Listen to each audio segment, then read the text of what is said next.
Mungkin kita rasa tak dihargai, orang tak faham kita, ataupun saya Dai Izhar Nazri, penulis untuk 2 buku yang ada dekat tangan saya sekarang ni, Dalam Diam Tuhan Mengajar dan juga yang terbaru, Dalam Diam Tuhan Mencintai. Apa beza antara 2 buku ni? Buku Dalam Diam Tuhan Mengajar bercerita tentang konflik yang berlaku antara kita dengan orang lain. Mungkin kita rasa tak dihargai, orang tak faham kita, ataupun kita sedang struggle untuk memaafkan orang. Dan buku yang warna hijau ni, Dalam Diam Tuhan Mencintai, adalah fokus kepada isu berkenaan dengan konflik dengan diri sendiri. Kalau kita rasa tidak berguna, kalau kita rasa kita ni membebankan orang lain, kita ni punca luka orang sekeliling, bahkan kita rasa kita ni tidak disayangi oleh Tuhan, maka buku warna hijau ni memang sesuai untuk menjawab persoalan-persoalan. Dan saya ada berita baik.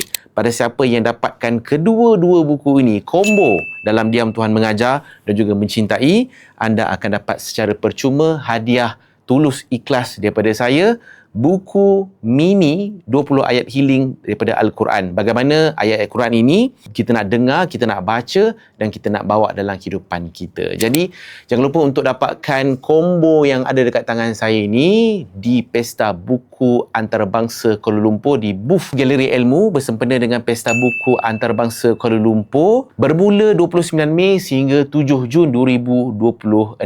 Kita jumpa nanti, insya-Allah.